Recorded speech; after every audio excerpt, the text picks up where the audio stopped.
Tiara,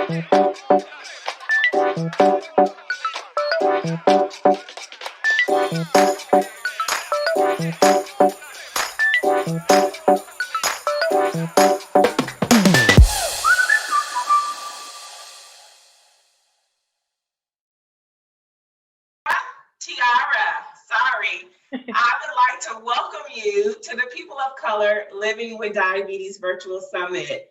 Hello, girl. How are you? Hey, Quisha, thank you for inviting me to the summit. I'm so excited to be here. I'm doing very well. How are you? I am just tickled pink, if I can say that. That's how we talk in Arkansas. I want to just tell them that we met for the first time at the American Association of Diabetes Educators conference in 2019. And I really just fell in love with your authentic self and your story. And when we met, we were talking then about, oh, we've got to do something where we can, increase representation and diversity when it comes to diabetes care and education. And wow, look, a year later, we're doing just that. Is that not amazing? Yes, and I remember when we met at a panel about like African Americans living with diabetes, and your comment, I can't remember exactly what the comment was, but it just, whatever you said just hit my heart, and I was like, I need to talk to her, and I'm just so proud of you for making this come to life. I was so excited to get yours and Casey's email, and as soon as I saw it, I was like, yes, whatever you guys need, I am on board. So I'm just excited to just be part of this growing movement of just showcasing our stories. Absolutely, absolutely. Well, that comment, because I remember it, was after about 4 Black women have presented on engaging Blacks and African Americans in diabetes education programming. And I stood up and I said, why come every segment I've been in, all we see are Black people in the audience? So how can we, that was it. Yes. How can we get more people that don't look like us, that need the help engaging us to the table? Right. And that actually opened up an opportunity for a lot of dialogue. And I'm glad that I was sitting there like, am I going to ask this question? Am I going to ask this question? But I'm glad that I did, because it's something that needed to happen. So I'm so glad we were able to share that with the viewers so they get a little bit more background about how long we've been talking about this and that it's finally come to fruition. But please tell everybody a little bit about you. So I've been living with diabetes since 2017. In fact, my anniversary is coming up soon. It's on July 7th. So I'm getting ready for my type 2 anniversary. And so far, diabetes has just been, it's been something. It's been quite a journey. But it turned out I was actually misdiagnosed with type 2 diabetes, and I found that I have LADA, which is a form of type 1, a little over a year ago in April 2019. Currently, I work as a project manager for Beyond Type 2. It's a part of the global nonprofit called Beyond Type 1, and my role there is to create resources, practical ones, that people with type 2 can start to implement into their lives. I fundamentally believe that just because you have diabetes type 1 or type 2, that you can live a healthy life with it, and you can design your diabetes care to fit your lifestyle. And added to that is the stigma that surrounds type 2 diabetes. When I remember when I was diagnosed, there weren't like a ton of positive resources out there. There were just a lot of like, hey, you might want to cut carbs. You might, you have to make sure your foot doesn't get chopped off. Mm-hmm. I've heard a lot of the jokes after I was diagnosed. But I needed something that was a little positive, and I felt like I had to be that positivity for myself, and now I get to do it for others with a wider audience. So my other goal is to help dismantle all types of stigmas and stereotypes associated with type 2 diabetes, including things like body shaming and stigma. A lot of body shaming going along with people who are overweight and have diabetes, and that's not cool, because anyone can have it. So in keeping with that, when you said anyone can have it, correct me if I'm wrong, but when you were first diagnosed, you were like young, fit, healthy. Am I right? Yeah, I was. I was working with a trainer at the time, And I thought that all the weight I was losing was because of, the regimen. And I was like, wow, I'm Ah, down like 5 pounds. And I remember it starting like earlier that year. So I was diagnosed in July. So it was around like January, February where I noticed the weight. And me and my trainer were like, okay, so you're down like 5 pounds. Okay, how much water are you drinking? I was like, I'm drinking about a gallon or two of water. And I had always been on top of my blood sugar because I had pre-diabetes when I was 18. So, and I remember I was terrified at 18 years old having pre-diabetes develop into type 2 just because I'd seen family members with it as well. mhm. So every doctor's visit from 18 to 25, I've always made it a point for them to check my blood sugar. So in December of 2016, I believe, I'd had my blood sugar checked and it was fine. But several months later into 2017, my mom noticed, she was like, you're drinking a lot. She was like, you're drinking a lot, you're using the bathroom. And I was like, Ma, it's fine. It's fine. It's fine. It's cool. I'm just, I'm working out a lot. I'm at the gym all the time. And she was like, I don't know. I'm reading this book and it sounded like you have diabetes. And I was like, Ma, we've been through this. Like, you remember when we went through that thing when I was a freshman and I did everything I needed to do. I lost weight. I, started eating right. And she was like, you should probably go get your blood sugar checked. And it took me several months. It wasn't until I started noticing like my hair was falling out. And, looking back at those pictures, I can see just how like gaunt my face was. I can see like how small I was. And unfortunately I ended up getting like a yeast infection, which is common. And all of those things just prompted me to go to the doctor. And the doctor was just like, well, you have diabetes now. And I was like, thanks, I guess. So that had to be alarming and disappointing because you were doing at that time everything you thought you were supposed to be doing to prevent the progression. Right. So tell me two things. One, how did that feel? Because you're like, oh, I'm trying to eat right, I'm exercising, I got a trainer, I'm drinking all this water, and then this happens anyway. Yeah. So I think people don't realize that you can do everything by the book and still progress to diabetes.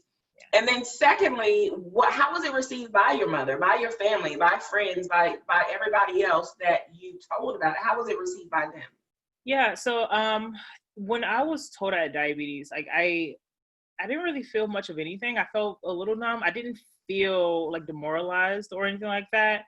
I was like, okay, well, I have diabetes, so what are the next steps? And my doctor, he gave me the pamphlet saying like, here's how you eat well, and here's how you exercise. And he said, he was like, we have to start you out on insulin. So I started on insulin right away because my blood sugar was in like the 500s and my A1C was in like the 15s. And he was like, well, I have patients who never get off insulin, but you can try. And it's just so like, think about it. Oh, God. Oh. And but at the time I was already in grad school getting my degree in nutrition education. So, I knew all of the basics and I was already doing that. And when I told him that, he was like, we can try to, recommend you to someone. But, at that time I was like, okay, I don't have money for that. So I told my mom, and my mom, I think she was a little sad. She was like, oh, okay, well, what does this mean? And I said, well, the doctor said there's a chance I can get off insulin, but I have to work really, really hard. I got the standard metformin, and I also started an internship too. So I told my supervisor what happened and why I was feeling sick, and she was also very sad. My other family members, though, I can't really remember how they felt. Like, I think my cousin who I'm really close to, she was pretty sad because her mom has diabetes. So, but she was like, hey, you can do this. You're very determined. You had the foundation, so you can get to where you need to be. So I felt okay about it. But I think looking back on it, there was probably some denial because in a way I started to kind of like rebel a bit. So I ate like an extra cookie and I was like, I'm not going to check my blood sugar today because I'm fine. And it took a while for me to kind of like really internalize, like, maybe I can't have the cookie when I'm like, my blood sugar is a little elevated. Maybe I have to like, maybe take a little bit more insulin and save the cookie later for when my blood sugar are more stable. So it was a process. It's, when we're thinking rationally and we're not emotional, we can make those type of decisions. But do you ever have times when you're completely emotional? Maybe you're a little hormonal, and you just not thinking clearly. You know you can't have the cookie, but darn it, you want the cookie anyway. So how has life been? How do you manage those times? Oh yeah, I mean, I have those emotional moments and I feel them. I don't try to push myself more than I'm ready to. Mm-hmm. So I think diabetes burnout and depression from diabetes is very real. And I'm not shy to say that I do suffer from depression. And my diabetes can be a source of that, or unfortunately it can be something that I sort of take it out on. Like I may not take care of myself. But in those moments, I have to just be honest about what I'm feeling at that time and why. So if it's because there's something in my life that's not going well, or if I'm feeling like if I feel stuck, I journal it out. I think journaling is such a powerful tool. And when I journal, I don't hold anything back. Nothing. If I feel like crap, I say, hey, I feel like crap. And because I feel like crap, I just want to not take my blood sugar. I don't want to take any insulin. I just want to just feel this and move on. And then I also try to focus on the positives too. So I ask myself, okay, what is something that's going really good for me right now? And it may be like, hey, I went out for a long walk today with my dog, who I love very much. She's my best friend. I went out for a long walk and I danced it out to some of my favorite artists. Shout out to BTS. It may be, hey, I played a video game today and I was able to Zoom chat with my friends. So thinking about those things, but also while being honest about, why I'm feeling depressed or low is just so important.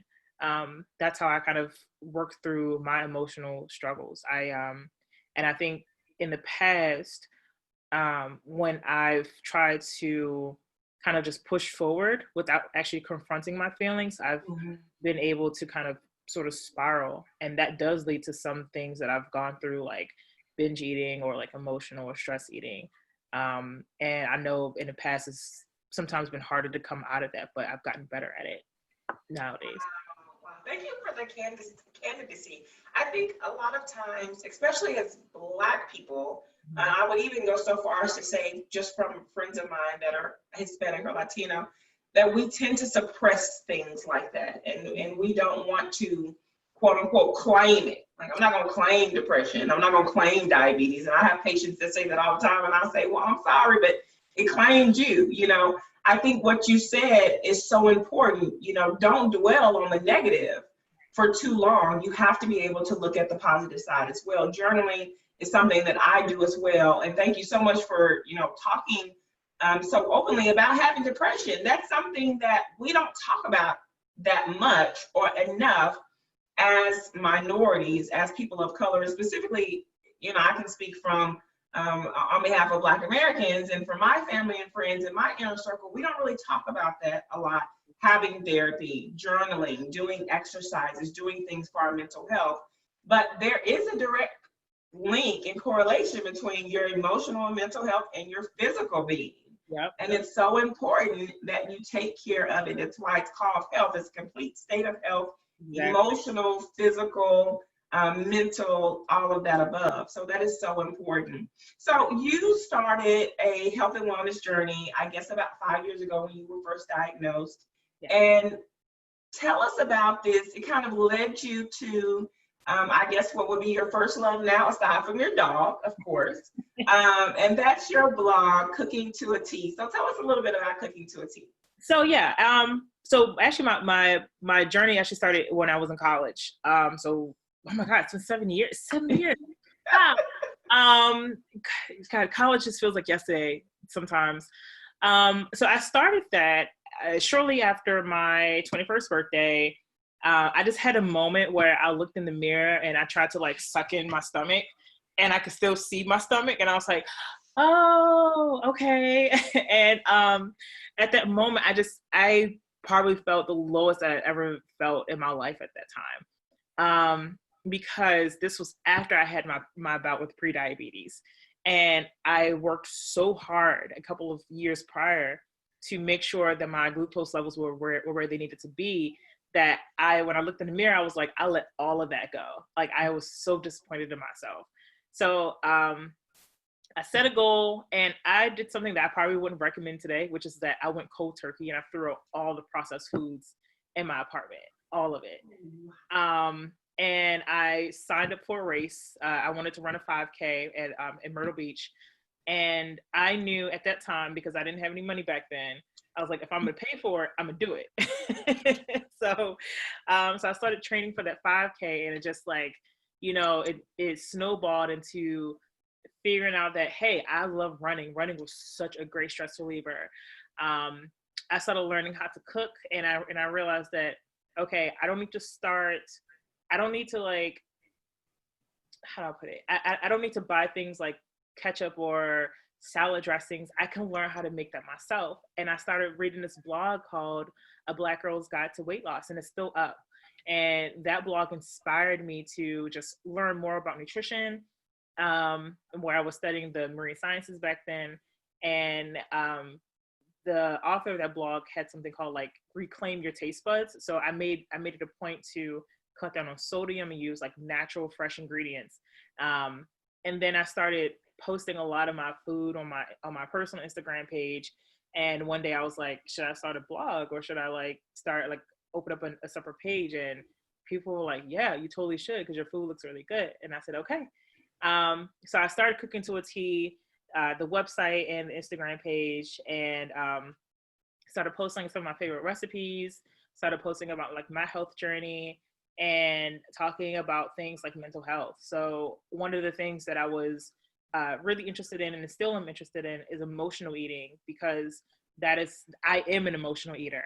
I have coping mechanisms, but I am still someone who is prone to reaching for food, whether if I'm like feeling really, really happy or really, really sad. Like any kind of strong emotion, I have to watch out for food.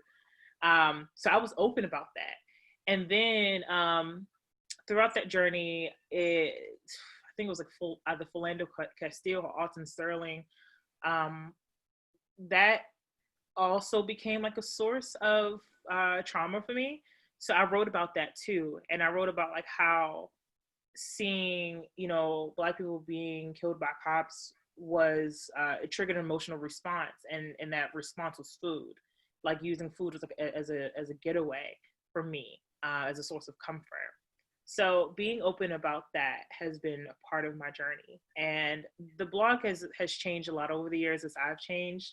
I would say today it's going through another iteration. So I just changed the design, and am working on some new blog posts. And now like I've gotten really interested into like food justice, and ironically the history of soul food, because it's something I love eating and cooking, but I feel like there's just so much about that I don't know, and I want to get more in tune with that. So that's going to be like the next iteration of my food journey, and as well as my blog. Oh wow, I'm looking forward to that. I did a little studying on the history of soul food as well, which is not that good for us. Not the way we cook it anyway, but your journey is beautiful. I love how forgiving you are of yourself and how self-aware. It's not every day that you see individuals that are self-aware. For you to say, I'm an emotional eater, not just when I'm in a severe low, I can be really, really, really happy, and like food is my happy place. I don't think I've heard anybody say that before. And it's like, wow. But for you to realize that, then that means you can do something about it. So I think it's so important, like you said, it's okay to have that vice. You're human, right? We're bone and flesh. But having that coping mechanism, so you can see those signs, so you can prepare and plan to be better and to help yourself out of those situations. Wow. That's good. If y'all have not seen her blog, if you've not seen her IG page or her Facebook page, the girl can cook. Well, let me say this, the food is free. I don't know how it tastes. I cannot vouch I cannot vouch for the food, but it looks like magazine cover worthy. Thank you. And I'll tell you this. I don't make food that I wouldn't eat. So I can definitely vouch the food is amazing. Try some of my recipes, but also like I cook I only cook things I like. And I have fun doing it. And I think the funny thing is, Quisha, is I'm an emotional eater, but cooking is something that does not make me feel like I need to emotionally eat. And cooking is such a solid, it gives me so much joy. I love the creativity it brings out in me. I have plants or herbs growing on my patio right now, and nothing makes me happier than cutting some herbs and chopping them up and knowing that it comes from my balcony garden. My grandfather lives in South Carolina. He has a garden. My mom has taught me about gardening, and that also helped me with my relationship with food. Seeing your fruits and vegetables grow from the ground and you harvest them yourselves, like you have a deeper appreciation from where it comes. And cooking with that, like it just brings me it makes me so happy. So like when I do cook, I'm good about portion sizes. I can use my measuring spoons and go on my fitness pal and calculate how much everything is, and that's part of that foundation that's helped me with managing diabetes. But also part of that is knowing that I know what flavors work for me, and if I know what flavors work for me, I'm going to eat it. Just fortunately, I've been lucky to have a mom and a cousin who have been my guinea pigs to an extent. And unfortunately, like I live far away from them now, but I think part of the reason why I'm able to still do what I do, because I know I will make things that they will also love too. So Okay. That's so and then your taste testers over the years. So it sounds like you are in the market for a couple of new taste testers. yes, yes. Unfortunately, we're a little bit too far. I wish I was closer. I would definitely take you up on that. You did say something about reclaiming your taste buds. I think that's what you said. Yep. And I wanted to touch on that because I know a lot of people, one of them is my mom, that actually sit down and do this with a shop shaker before they even taste their food. I think part of what's happened, especially in many cultures, especially in the Black culture, is we don't even really know what food tastes like anymore. Right. I can eat a sweet, and like you, I had to wean myself off of it. You go through this period where it's like, ugh, this has no taste at all. It tastes like cardboard. But it's because we're so used to putting sugar and butter and salt and oil on everything. Yep. Once you reclaim your taste buds, it takes about 3 or 4 weeks. In my experience, it took about 3 or 4 weeks. You're like, oh, this sweet potato is really sweet. Yeah. This really tastes good. Yeah, that's same here. Like it took me about 3 weeks or so for my taste buds to come back. And you're right, because it's like our foods are so packed with sodium and sugar that if you kind of think about it, some foods actually all taste the same when you keep putting salt and more salt on it. Yeah. And that has a detrimental effect to our health, and especially within the Black community, where we are more likely to have things like diabetes or hypertension, and stroke and heart attack. And if you're a Black woman, we're more predisposed to getting heart disease. So it's really important for us to watch how much sodium we're consuming.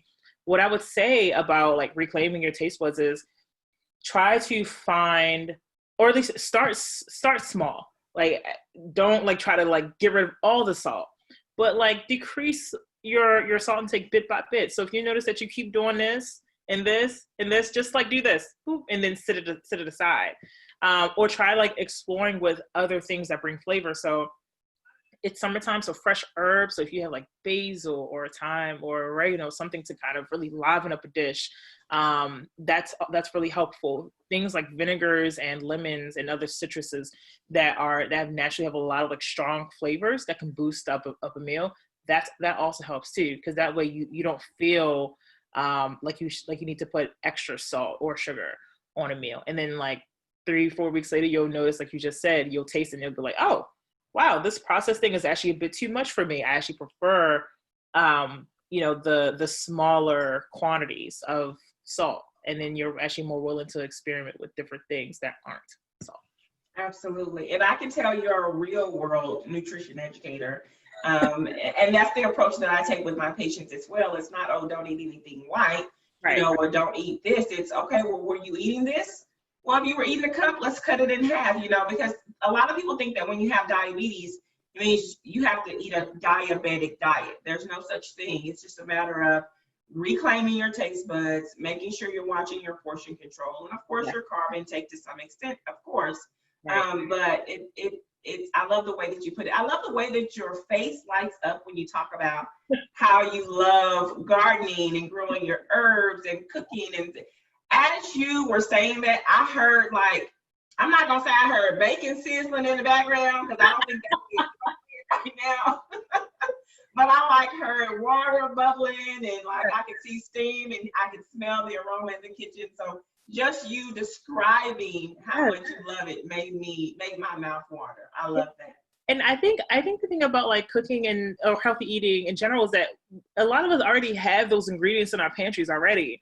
I saw a funny meme recently, and it said black people think that onion powder, garlic powder, and salt are the basic seasonings, and I was like, they're not, because that's what I use all the time, but they give so much flavor.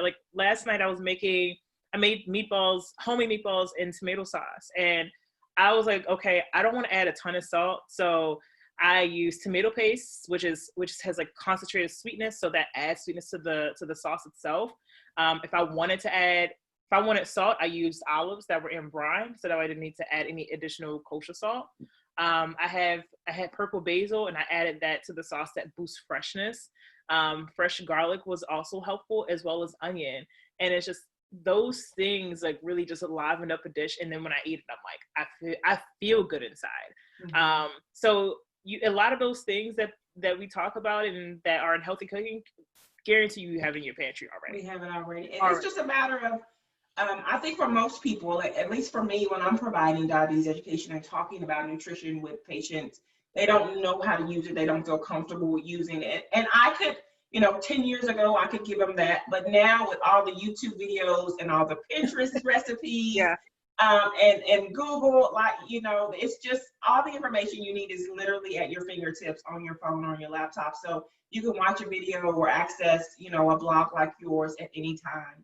Yeah. I want to read something that you posted on Instagram. Mm-hmm. It was something that you posted right after you got diagnosed.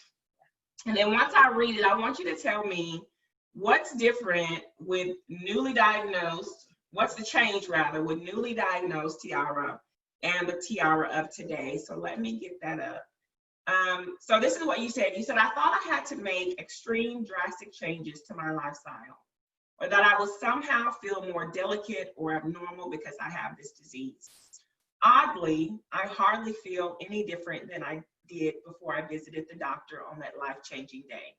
It feels a little surreal that I have to prick my fingers with my lancet a couple of times a day, every day, to monitor my blood sugar. And it feels surreal that I take insulin at the same time every night. To be honest, everything feels so blurred together, from the advice from diabetics, family, friends, doctors, etc. It can be overwhelming to receive so much information at once. Of course, I'm appreciative because no one wants to suffer the dire consequences of being diabetic, but sometimes I just need time alone to process even when the smallest of changes in my life. There's no one more worried about how diabetes will affect my life going forward than me. No one. When I read that really resonated with me. And I can tell that does something to you, because you were in a certain headspace when you wrote that, it seemed. So tell me, where were you then? Man, yeah, the advice. Oh my God. I think at that time I was just like, I kind of just want to be left alone. I think at that time, yeah, I needed space. I needed it because it was a lot. It was life changing. It literally was life changing, and I didn't feel very differently because of all the lifestyle changes that my doctor told me I had to make, I was already making those or had already made those. But the advice of, hey, okay, well, you have to cut out all the carbs, all of this, out of that, all of this. And I'm like, okay, give me a second to figure it out. That's where I was back then. And like hearing you read that quote, I'm like, wow, like I wish there was something I could tell her, and I would wish I could tell her that you're still going to feel overwhelmed a lot of the times, and that there was so much more to come after that. That like back then, like I didn't even know what was next, which was the misdiagnosis, and then obviously like the job I have now and all the information I've learned. So would it be safe to say that you would tell Tiara of 2017, newly diagnosed, there is life after diabetes? Totally. Oh yeah. If I would tell her like, yeah, you're gonna be enjoying your favorite foods, like your favorite restaurants. That's not going to change. In fact, you're going to discover new favorite restaurants. You're going to go on vacations where you're going to be able to eat, and you're going to have your diabetes medication, and you're still going to be fine. I would tell her that your foundation is something that's going to continue to serve you as you progress with diabetes. And then, but if there's one thing I wish I could tell her is that I know I didn't write it back then, but when it comes to insulin, to think of it differently, because the way that insulin was presented to me was like something that it was a goal to get off of, but I didn't know that it was something that was going to help keep me alive. And I think part of the reason I just want to get out of my seat right now. Thank you for saying this. And this is back in 2017. So I was 25. I was set to age out of my mom's insurance that fall. So there was a lot of anxiety that I had back then about like, how am I going to afford Atlantis? Because I remember going to Walmart and seeing how much it was, just like list price. And I was like, yo, if I wasn't on my mom's awesome insurance, well, I wouldn't be able to afford it. So I remember there being a lot of anxiety, and then a lot of that like push to try to do something was to get off of insulin so that way I won't have to worry about affordability. That was. I'm so glad you mentioned that, and I hope that the viewers that are watching hear that. We won't get into that today, but I know I've heard time and time again, especially in the Black community, that it's, first of all, nobody wants to take insulin, right? But it's certainly when you are started on insulin, with the afterthought that, oh, this is something that I'm going to get on. And many people do. Don't let me tell you wrong. You know, certain diabetes is, you can reverse it and get your numbers under 6.5% A1C and be off insulin, and maybe be off metformin depending on the type of diabetes that you have. Yeah. But that's not always the goal for everybody. And so I think I'm so glad that you said that, that's depending on, your health status and your medical history. That may not be the goal, but it's not something that you should be upset about. It doesn't limit your life and limit your abilities and things that you can do.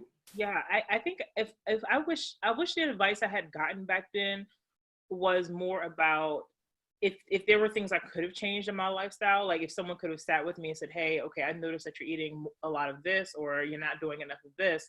How about we focus on making these changes? Because yet while an A1C goal is, I think it's great, it's the result of those changes. So I would rather focus on making those changes and remaining consistent with that, and then seeing what my A1C is like going forward.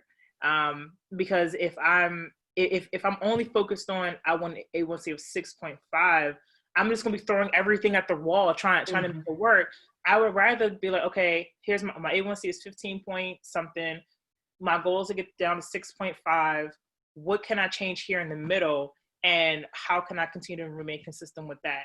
And then we'll see if I can get down to 6.5. But if I get down to 7, okay, that's cool. If I get down to 8, great. It's better than being at 15. Because 15, I love that. And I think we will end with that. Please tell our viewers where they can find you, all of your social media sites, your website, everything. Yeah, you guys can find me on Instagram at Cooking to a Tea, Facebook at Cooking to a Tea, and I'm sort of on there, but you can come hit me up on Twitter as well, also at Cooking to a Tea. Please, check out my website, cookingtoatea.com. Check out some of my recipes and like my journey. I'm really open about the things that I go through. I don't think a journey is linear. There are ups and downs, and I'm proud to share it, and I hope it inspires everyone to be kinder to yourselves. Quisha, I know you mentioned grace earlier, and to always give yourself grace, because you're probably already too hard on yourself, and talk to yourself like you will love your best friend to talk to you. That's my advice to giving yourself grace, and then just find the small things that make you happy and hold on to that and revel in that. The world is crazy all the time, but I think there's still room for light and happiness at the end of the day. I love that. Thank you, Tiara, so much for this time today, and thank you for being a guest on the summit. You are a true gem, and I look forward to speaking with you again in the future. Thanks for having me, Quisha. All right, take care.